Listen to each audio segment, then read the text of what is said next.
Jai Jaya, another midnight session for you guys. It's not exactly midnight, but midnight session sounds really cool and trendy. So this is what I'm doing.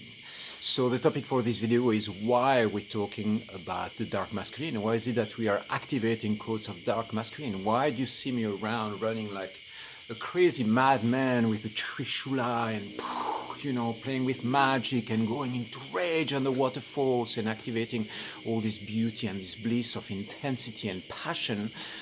Well, because I cannot stop myself first, and because I believe there is some profound magic in there, okay? This is not entering into that to worship some form of dangerous darkness and this is not what it is about. It is about mastering energy environments. I really believe that deep into the fields of collective consciousness, there are lots of energies which are trapped, okay? When you dive into these shamanic spaces, you will realize that there are lots of layers in human history that are still there present, and somebody has to go and pick them up and open the pathways back into the divine so that those energies can be released. And if I don't do it, or if people like me don't do it, who is going to do it? Okay, you have shamans in the deep Amazon who are playing with the spirit and doing the same kind of work. But basically, what we're doing is like go and communicating with our dragons, with the places in the dark forest that we might be afraid of, and then we enter there and we go like, who is there? What's happening in this field?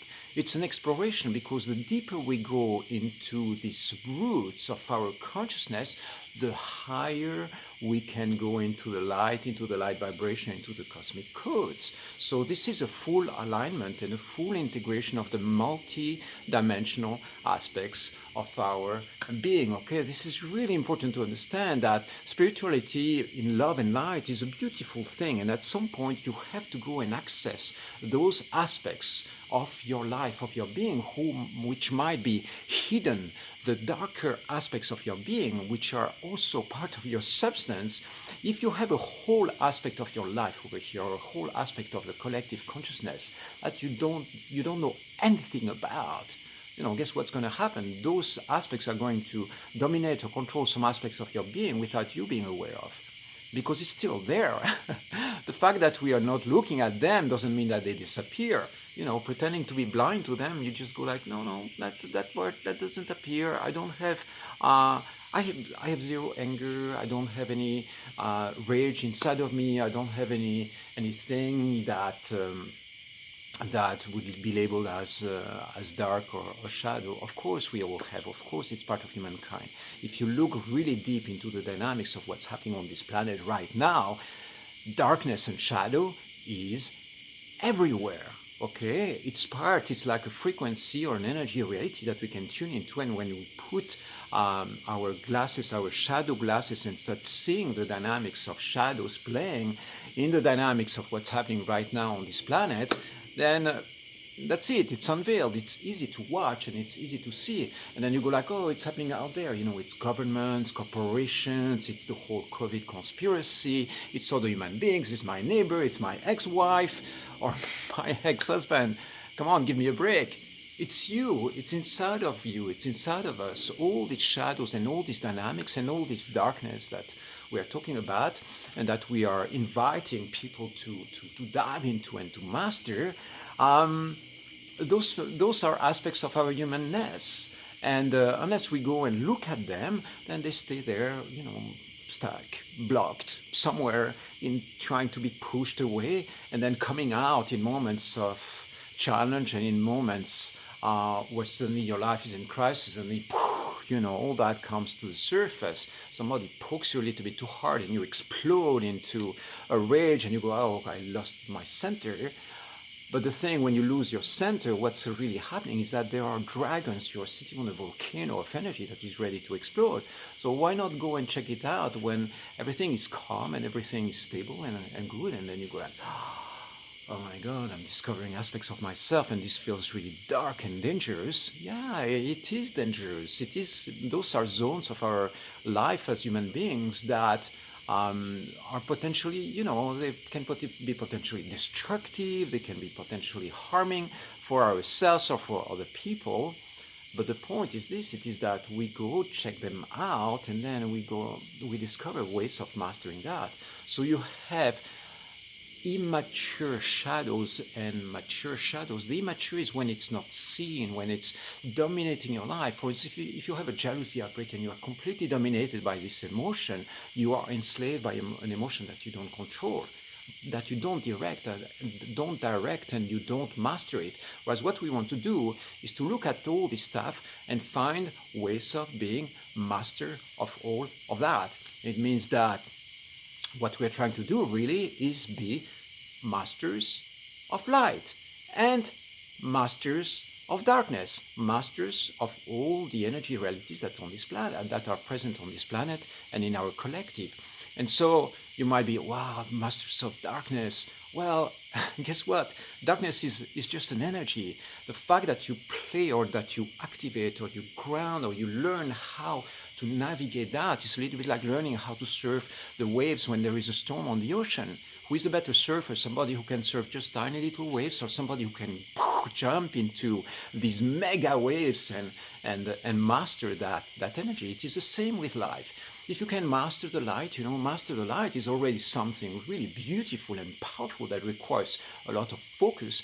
But then mastering the darkness means you are able to surf and play with these waves. Darkness by itself is just an energy. It's not good or bad. It's not dangerous or not dangerous. It's like fire. It's like power. Power is a beautiful thing if you use it in the right way. And it's a horrible thing if you use it to destroy what you care for the most, right? So it is the same with all these qualities. Darkness by itself, it's not polarized. It's just energy. It's just a sensation. It's just a field of an energy reality in the human consciousness or on this planet that we can go and learn and play with. Exactly in the same way as you can learn how to play in the middle of the day, or you can learn how to play in the middle of the night. It is the same kind of polarization and the same kind of idea. So in the field of spiritual development and spiritual exploration, very often we tend to be a little bit afraid of all this uncomfortable stuff that we call our shadows or the darkness. And so the goal is not to avoid it, to go and check it out, see what's happening there. And yes, first learn how to meditate, first learn how to establish and ground really light in your being. This is really important, how to be heart-based and how to be really creating this strong, solid light vehicle. I spent probably a good 7 years just boom, full on into light and love. Okay, this was 7 years of training, doing dozens of retreats. That was my training. And then suddenly, through the circumstances of life, I was invited to go and check the darkness and check the shadows. And I thought I was really strong and powerful. And the moment the shadows started hitting me, I was like, okay, what's going on here? There is a whole range of my consciousness, a whole range of human expressions and sensations that I never absolutely really checked profoundly. So this was, a long time ago. This was like 25 years ago. And since then, through the path of Tantra says shadow mastery or shadow Tantra is an essential part of the Tantric path. We don't want to avoid half of life. We want to unify exactly in the same way as we unify within the field of the yin and yang symbol, right? Polarization, dark and light, feminine and masculine, those polarization and all that, we want to unify all that within our being so that we can be integrated human beings. Okay, this is in a few words. Why do we talk about darkness? Why do we explore this reality? It's not the only reality that we're exploring, but it's one essential aspect of our spiritual training and spiritual evolution that we practice within the field of Tantra. And, don't worry, we take care of things. We enter in it with tools, with practices, with boundaries, creating safety and so on. So it's not just like, no, it's not what we are doing. We're like playing with energies, looking at what's happening there, reorganizing our consciousness and learning how to enter into this field with power, maturity, grounding this essence and mastering that field of energy so that we can be light masters and darkness masters. I want to be enlightened with you, and I want to be darken with you. Okay, these are some new concepts that you can tune in and see how they feel in your field. Love you.